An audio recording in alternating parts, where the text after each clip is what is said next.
Greetings, everyone, and welcome. November the 29th, 2025.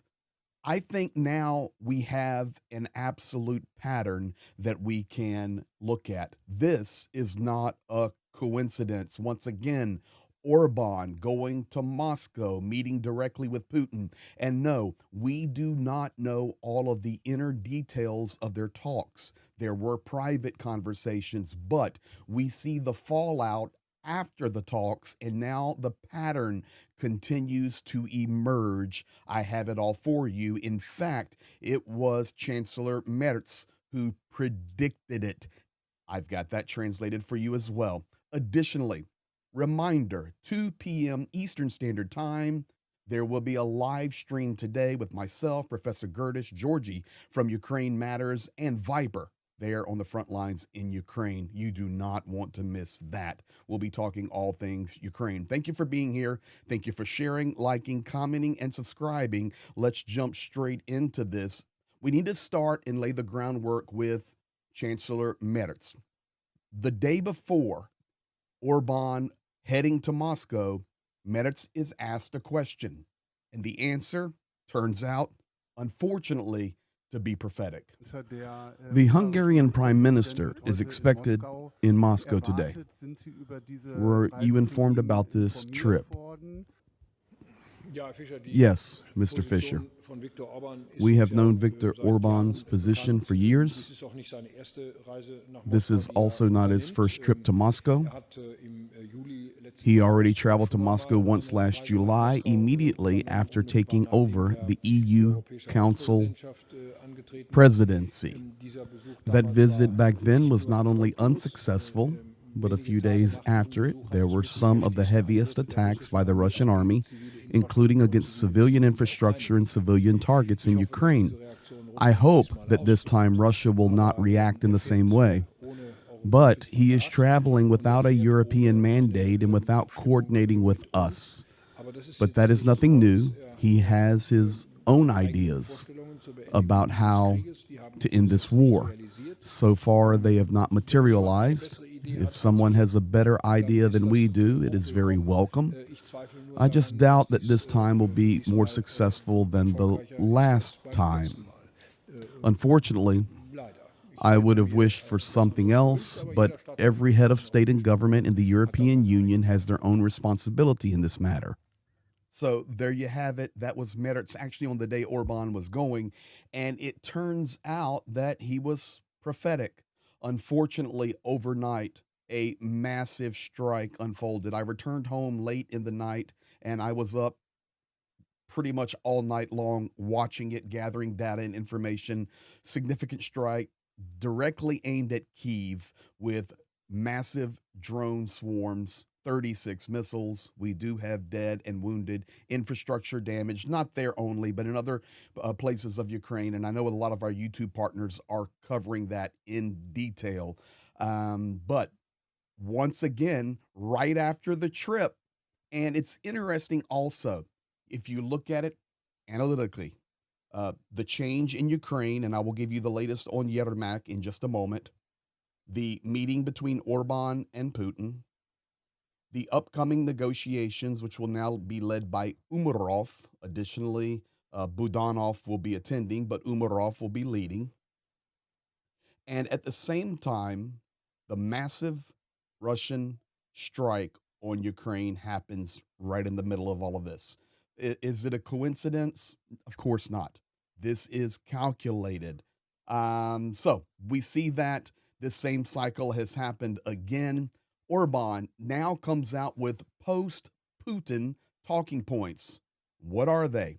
Hungarian Prime Minister Viktor Orbán told Welt am Sonntag that Ukraine should become a buffer state once the conflict ends. I may have butchered the name of that media organization. If so, forgive me. He argues that NATO and Russia must agree on the size and equipment of a limited Ukrainian force operating inside the buffer zone.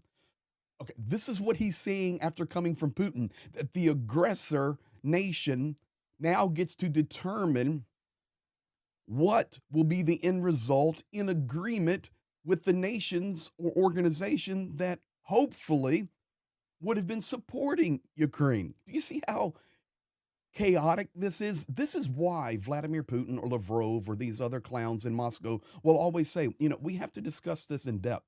We have to talk about every word, and we will only do it in private because they come up with this madness that then has to be worked through. What does it mean? Russia wants to keep waging war. He says both sides should also guarantee that Ukraine will not be brought under the control of either bloc.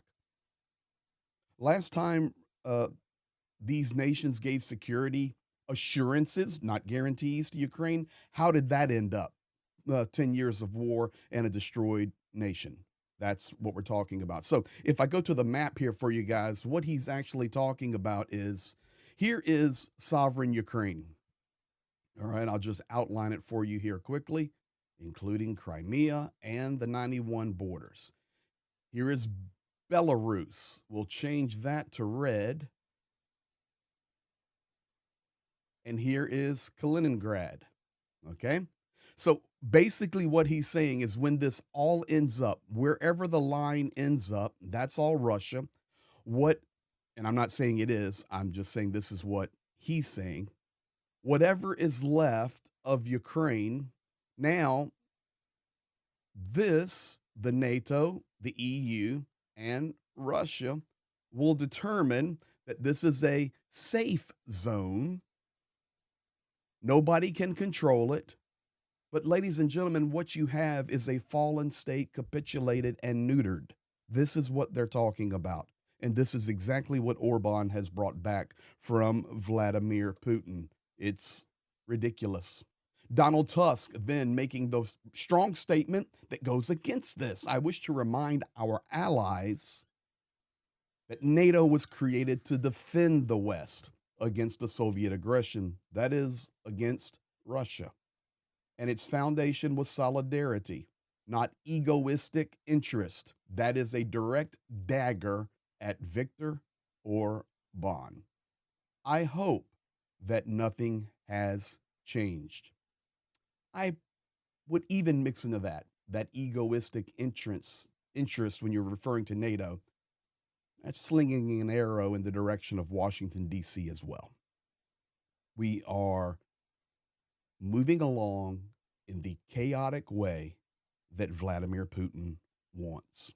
Now, we know the big story of Yermak. We do have fallout, and I was waiting for Yermak's quotes. They came in early this morning that are confirmed. This is what Yermak says. Zelensky was my friend before this job, and I will consider him my friend after it. Yermak also emphasized that the president, Zelensky, despite any pressure, will not sign or approve anything that contradicts the interest of Ukraine. Basically, he's saying there, I've been a strong voice for our national identity and our borders, and just because I'm leaving doesn't mean you're going to be able to move Zelensky. I've known him forever, and he can't. The Ukrainian people, the Rada, the executive branch, it all has to function together. These were Yermak's first statements after his high-profile dismissal, which, of course, still raises many questions inside Kyiv and political circles. And then additionally, he said he's very disappointed in the fallout and the personal attacks against him, and he now plans to go to the front line and fight and defend his country, Ukraine. We will see what unfolds from that. Ladies and gentlemen, thank you for being here. Thank you for sharing, liking, commenting, and subscribing. I'm now in prep mode for the 2 p.m. live in about an hour and a half. You do not want to miss it. Bring your questions, bring your answers, and bring your ears. You're going to hear some really interesting and see some interesting things straight out of Ukraine. You guys be blessed. We'll be back very soon.